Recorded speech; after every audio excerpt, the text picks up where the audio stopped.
सबसे पहले ये जान लेते हैं कि मैट्रिक्स क्या होता है। तो मैट्रिक्स का मतलब होता है, मेरे प्यारे विद्यार्थी आपने पढ़ा तो ज़रूर है, तो मैट्रिक्स का मतलब है कि अगर जो है किसी नंबर को, है ना, किसी नंबर को आपने किसी नंबर को एक आयताकार एरे में, है ना, किसी नंबर को आयताकार एरे में आप डेकोरेट करते हैं, लिखते हैं, तो उस तरह के जो एरे बनते हैं, रेक्टेंगुलर जो डायग्राम बनते हैं, उसी को हम लोग मैट्रिक्स बोलते हैं। कुल मिलाकर के मैट्रिक्स एक आयताकार फॉर्मेट में लिखा हुआ एक नंबर का या कोई फंक्शन का फॉर्मेट होता है, जिसमें किसी आयताकार डायग्राम में, पिक्चर में हम लोग क्या करते हैं कि कोई नंबर को या फंक्शन को लिखते हैं। तो इस तरह से जो बनते हैं उसको हम लोग मैट्रिक्स कहते हैं। इसमें जो होते हैं इसको हम लोग बोलते हैं रो। ये R1 होता है, ये R2 होता है, ये R3 हो गया, ये आपका C1 हो गया, ये C2 हो गया, ये C3 हो गया। मतलब ये कॉलम होता है, ये रो होता है। ठीक है, बात करते हैं कि इसका ऑर्डर की। तो सबसे पहले इसका ऑर्डर जो है, यहाँ पे रो 3 है और कॉलम कितना है, 3 है, तो इसका ऑर्डर कितना होगा, ऑर्डर 3 क्रॉस 3 होगा। तो आपने मैट्रिक्स पढ़ा है, 12th क्लास में पढ़ा है, तो उसमें आपको ऑर्डर निकालने को ज़रूर बताया गया होगा और ऑर्डर सीखे भी हो। तो ये मैट्रिक्स का फॉर्मेट है। इसमें 2 क्रॉस 2 ऑर्डर के हो सकते हैं, 3 क्रॉस 3 ऑर्डर के हो सकते हैं। यहाँ हम बात करते हैं अगर, है ना, 1 1 1 2 2 1 2 2, तो इसका ऑर्डर बात करें तो इसका ऑर्डर जो है 2 क्रॉस 2 होगा, क्योंकि इसमें R जो है 2 है और इसमें C जो है 2 है। तो इसका ऑर्डर जो है 2 क्रॉस 2 होगा, इसका ऑर्डर 3 क्रॉस 3 होगा। और मैट्रिक्स का मतलब है किसी नंबर या फंक्शन को आयताकार सारणी में लिखने से जो नंबर का फॉर्मेट तैयार होता है उसको हम लोग मैट्रिक्स कहते हैं। तो आशा करते हैं कि आपको, अगर बात करते हैं 2 3 5 7, है ना, तो इसका ऑर्डर कैसे निकालते हैं। तो देखिए इसका ऑर्डर अगर यहाँ पे R1 है, ये R2 है ना, और C1 है, ये C2 है। ठीक है, इसके ऑर्डर की बात करें तो इसका ऑर्डर हो जाएगा 2 क्रॉस 2। ठीक है, पहले R को लिखते हैं, आफ्टर जो C को लिखते हैं, मैंने कलम को लिखते हैं। तो कुल मिलाकर के इसका ऑर्डर जो होगा 2 क्रॉस 2, बाकी गुणा नहीं करना है। अगर नंबर ऑफ एलिमेंट की बात करें, है ना, नंबर ऑफ एलिमेंट की बात करें, ठीक है,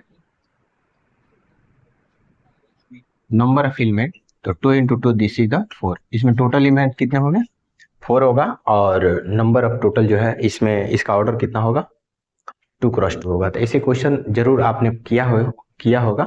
और ऐसे आपने, ये 2 मैट्रिक्स हैं, अगर ये दोनों मैट्रिक्स सेम है, इसका ऑर्डर सेम है, इसका मतलब इक्वल होगा। तो उस केस में बोला है कि find the value of x and y if matrix A and B are equal. दोनों मैट्रिक्स इक्वल हैं, तो उस केस में आप जो है इसके वैल्यू को फाइंड आउट करिए x एंड y का। तो ऑर्डर सेम है तो इसका मतलब ये मैट्रिक्स बिल्कुल इक्वल है। तो उस केस में इसके कॉरस्पॉन्डिंग नंबर इक्वल होंगे, मतलब जो है x = 2 होगा, इसमें का फर्स्ट होगा, और y = इसमें का y, इसमें का 8 होगा। तो कुल मिलाकर के अगर 2 मैट्रिक्स सेम तभी होते हैं, है ना, फाइंड A + B, ये आपको पता करना है, और दूसरा A - B पता करना है। तो मतलब इसका जोड़ना और घटाना दोनों काम करना है, यानी कि ऐड और सब्ट्रैक्ट दोनों बोला है। तो देखिए 2 मैट्रिक्स को हम तभी जोड़ पाते हैं और 2 मैट्रिक्स को तभी घटा पाते हैं जब उसका ऑर्डर सेम हो। ध्यान रखिएगा, अगर ये ऑर्डर इसका सेम है 2 क्रॉस 2 है, तो इसका भी ऑर्डर सेम होना चाहिए। अभी नहीं कि इसका 2 क्रॉस 2 ऑर्डर है और इसका 2 क्रॉस 3 ऑर्डर है, दोनों मैट्रिक्स को आप एकदम से जोड़ रहे हैं, कतई संभव नहीं है। और 2 मैट्रिक्स का ऑर्डर डिफरेंस होगा तभी आप घटा भी नहीं पाएंगे। तो मैट्रिक्स के जोड़ और घटाव करने का मतलब ऐड और सब्ट्रैक्शन में ये ध्यान रखना है कि उसका ऑर्डर सेम होना चाहिए। तो पहले ऑर्डर दोनों का सेम है, मतलब इसका ऐड भी कर सकते हैं, सब्ट्रैक्ट भी कर सकते हैं। तो आइए ऐड कर लेते हैं, है ना।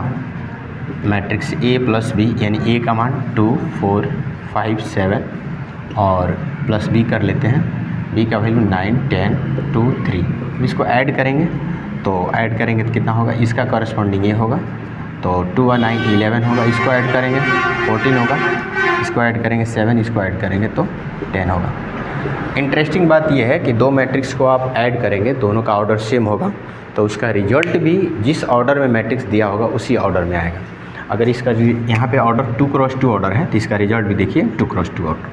अगर ये डिफरेंस आता है फिर भी दिक्कत है, समझा गया? तो ये बात आपको समझने की आवश्यकता है। तो दो मैट्रिक्स को जोड़ने को आप सीख गए, अब इसके बाद से घटाने वाला है, तो मैं घटाने वाला भी बता देता हूँ, है ना। अब घटाने वाला बात है तो इसको आप देख लीजिए, यहीं मैं माइनस भी कर दे रहा हूँ, ठीक है, यहीं मैं माइनस भी कर दे रहा हूँ, ठीक है। तो माइनस कर देते हैं, ये सेकंड हो जाएगा, तो इसको माइनस करेंगे, इसमें से इसको माइनस करेंगे, 2 - 9 - 7 होगा, 4 - 10 - 6 होगा, और 5 - 2 3 होगा, 7 - 3 4 होगा। देखिए ये इसके कॉरेस्पॉन्डिंग नंबर को माइनस करते हैं, है ना। और इसका ऑर्डर भी देखिए 2x2 ऑर्डर है। इसका मतलब है कि दो मैट्रिक्स को आप जोड़ने सीख गए, दो मैट्रिक्स को घटाने को सीख गए। ऑर्डर कैसे निकालते हैं आपने तमाम सीखा, शेयर कर देते हैं। तो इस वीडियो में हम जो है इसका प्रोडक्ट निकालने को सीखेंगे। चलिए प्रोडक्ट निकालना सीख जाते हैं। यहाँ दो मैट्रिक्स है, find the product of matrix, यानी ए दिया है, बी दिया है, और सबसे पहले इसका ऑर्डर निकाल लेते हैं ताकि कुछ बनाने में सुविधा हो। ऑर्डर यहाँ 2x2 है और इसका भी ऑर्डर 2x2 है। इसका ध्यान दीजिएगा, ऐड और सब्ट्रैक्ट में ऑर्डर का ध्यान सेम होना ज़रूरी है, लेकिन प्रोडक्ट का ऐसा कोई ज़रूरी नहीं है। ये 2x2 का भी हो सकता है, ये 2x3 का भी हो सकता है, दोनों का ऑर्डर अलग अलग हो सकता है, सेम भी हो सकता है। जैसे मान लीजिए यहाँ पे 3x1 है, यहाँ पे 2x2 है, कोई दिक्कत नहीं है। प्रोडक्ट में अलग अलग होगा, कोई दिक्कत नहीं है, लेकिन प्लस और माइनस में दिक्कत है, सेम होना चाहिए। आइए प्रोडक्ट करते हैं। तो A×B आप निकालेंगे, तो A×B के लिए 1 2 3 4, और इसका क्रॉस करेंगे तो 2 4 5 1। कैसे करते हैं? ये मैट्रिक्स का मल्टीप्लिकेशन काफ़ी इंटरेस्टिंग है, बड़ा कन्फ्यूजन होता है, अच्छे से देख लीजिए। इसके रो को पकड़ करके इसके कलम से मल्टीप्लाई करेंगे, रो को पकड़ कर कलम के साथ, 2 में 1 से गुणा 2, और 2 में 5 से गुणा 5 दूनी 10 हो जाएगा, ठीक है। यहाँ ध्यान देखिए, इसके रो को इसके साथ लाना है, मैंने 1 में 2 से गुणा, 5 में 2 से 5 में गुणा, ठीक है। और फिर इसी रो को पकड़ करके दूसरे के साथ लाना है, तो इसको पकड़ के यहाँ करेंगे तो 1 में 4 से गुणा, यानी कि 1 × 4 प्लस, है ना, इसके साथ करेंगे तो 2 में 1 से मल्टीप्लाई, यानी कि 2 × 1, ठीक है।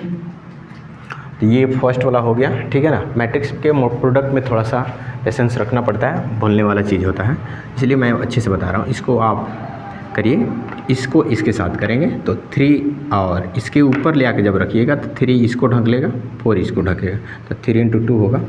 तो जब सेकंड वाला लेंगे तो सेकंड लाइन में लिखेंगे, तो 3 × कितना होगा, 3 × 2 होगा, आप प्लस 5 में इसके साथ करेंगे तो, है ना, 4 × 5 हो जाएगा। यहाँ ध्यान से देखिए, इसके साथ लाएंगे तो 3 2 के साथ हो गया, और 4 5 के साथ हो गया, ठीक है। अब ये इसके साथ ले चलेंगे, तो ये जब इसके साथ ले चलेंगे तो 3 4 के ऊपर चला जाएगा, 4 1 के ऊपर आ जाएगा, ये हो जाएगा 3 × 4 और प्लस 4 × 1, ठीक है। ये आपको ध्यान से समझ लेना है। देखिए छोटे छोटे अगले हायर एजुकेशन के मैथमेटिक्स में छोटे छोटे चीज़ों को याद करना बहुत ज़रूरी होता है, ताकि बड़े कंसेप्ट को अच्छे से समझा जा सके, ठीक है। अब इसको सॉल्व कर लेते हैं। तो सॉल्व करेंगे तो ये देखिए 10 2 12 हो जाएगा, ये देखिए 4 और 2 6 हो जाएगा, और ये हो जाएगा 2 3 6, 4 5 20 26 हो जाएगा, और इसको करेंगे 4 3 12 और 4 16, ठीक है। तो यहाँ पे देखिएगा तो इसका ऑर्डर भी 2x2 होगा। तो इस तरह से हम लोग दो मैट्रिक्स के प्रोडक्ट को फाइंड आउट करते हैं। आशा करते हैं कि आपको समझ में आ गया होगा। आप जब भी प्रोडक्ट निकालेंगे इसके रो को कलम के साथ करेंगे, फिर अगला कलम के साथ करेंगे, ये कंप्लीट हो जाएगा। हो सकता है एक और होता तो फिर उसके साथ भी ले चलते। अब दूसरे को उठाएंगे तो फिर फर्स्ट के साथ करेंगे तो दूसरे लाइन में लिखेंगे, फिर इसको उठाएंगे दूसरे के साथ करेंगे, पहले के साथ हो गया, फिर दूसरे के साथ करेंगे तो दूसरे लाइन में लिखेंगे। समझा क्या? तो इस तरह से लिखते हैं और उसका प्रोडक्ट पता करते हैं। आशा करते हैं आपको समझ। तो इसमें आज टॉपिक है ट्रांसपोज, जो आपने क्लास 12 में पढ़ा होगा। तो ट्रांसपोज का पहले थोड़ा सा मैं फॉर्मेट आपको बता देता हूँ, फिर आगे शुरू कर देते हैं। तो यहाँ पे बात करते हैं इसका ट्रांसपोज का, A11, A12, A21, A22। अगर इसका ट्रांसपोज लें तो A डैश होगा, A डैश लिखिए या A के पावर T लिखिए, दोनों में से कोई लिख सकते हैं। ट्रांसपोज में क्या करते हैं, इसके रो को, है ना, इसके रो को कॉलम में चेंज कर देते हैं। तो ये आपका R1 है और ये आपका R2 है, ठीक है। तो ये ऐसे हो जाएगा A11 A11 और A12 है, ये ऐसे हो जाएगा A21 और A2, ठीक है। बस ट्रांसपोज में रो को कॉलम में चेंज कर देना है, ज़्यादा कुछ ज़्यादा सोचने की आवश्यकता नहीं है। एक और देख लीजिए, जैसे 3x3 ऑर्डर का ही मैं ले लेता हूँ, जैसे A11 A12 A2 A13 A21 A22 A23 A31 A32 A33, ठीक है। अब इसका आप ट्रांसपोज लीजिएगा तो A डैश बराबर ये इसके कॉलम को, इसके रो को कॉलम में चेंज करना है, A11 A12 A13 A21 A22 A23 A31 A32 A33, ठीक है। मतलब कहने का मतलब है कि इसके रो को कॉलम में चेंज कर देना है। तो ये आपका ट्रांसपोज का कंसेप्ट होता है। इस पर एक क्वेश्चन हम करा देते हैं ताकि आपको ज़्यादा क्लियर हो, समझ में आ जाएगा, ठीक है।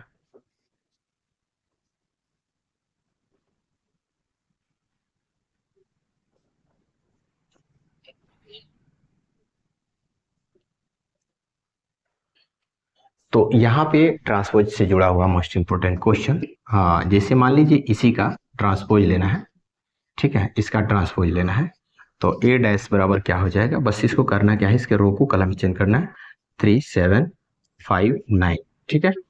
ये आपका ट्रांसपोज होगा। बात करते हैं एक और अन्य मैट्रिक्स का, जैसे मैं B ले लेता हूँ और यहाँ पे मैं इस तरह लेता हूँ 3 4 9, ठीक है। इसका जब ट्रांसपोज आप लेंगे तो ये जो है ये कॉलम में है ना, इसके कॉलम है तो ये रो में चेंज हो जाएगा। कहने का मतलब ये आपका सीधे रो, ये इसका ऑर्डर बात करें तो ऑर्डर कितना होगा, वो 3 × 1 है, चूंकि R जो है 3 ठो है ना, कॉलम जो है एक ही है, ठीक है। तो ये इस तरह से खड़ा है, ऐसे हो जाएगा, तो ये हो जाएगा 3 4 9, ठीक है। तो ये आप अब देखेंगे तो ऑर्डर इसका अब ये हो गया 3x1 था, अब ये उल्टा हो गया 1x3 हो गया, ठीक है। तो किसी मैट्रिक्स के रो को कॉलम में चेंज करने से जो मैट्रिक्स प्राप्त होता है उसको हम लोग बोलते हैं ट्रांसपोज ऑफ मैट्रिक्स। उसको फाइंड आउट करते हैं, वो समझना है। सबसे पहले मैं बता दूं कि सिमेट्रिक मैट्रिक्स का मतलब होता है कि अगर आपने किसी मैट्रिक्स, कोई मैट्रिक्स है A है और इस मैट्रिक्स का आपने ट्रांसपोज लिया, है ना, और कोई मैट्रिक्स है उसका ट्रांसपोज आप लेते हैं तो फिर वही मैट्रिक्स आ जाता है। तो इस तरह के मैट्रिक्स को हम लोग बोलते हैं सिमेट्रिक मैथमेटिक्स, ठीक है। बात करते हैं इसके एग्जाम्पल का। क्वेश्चन देखिए एक पर, ऐसे 1 1 1 1, अगर इसका हम ट्रांसपोज लेते हैं तो ये ट्रांसपोज लेंगे तो इसके रो को, ये ट्रांसपोज का मतलब है इसके रो को कॉलम में चेंज करना 1 1, इसके रो को कॉलम में चेंज करना 1 1। आप देखेंगे कि यहाँ पे मैट्रिक्स का जो ट्रांसपोज लिए थे वो दिए हुए मैट्रिक्स के बराबर आ गया, ठीक है। तो इसका मतलब है कि ये जो है एक सिमेट्रिक मैथमेटिक्स, सिमेट्रिक मैट्रिक्स है।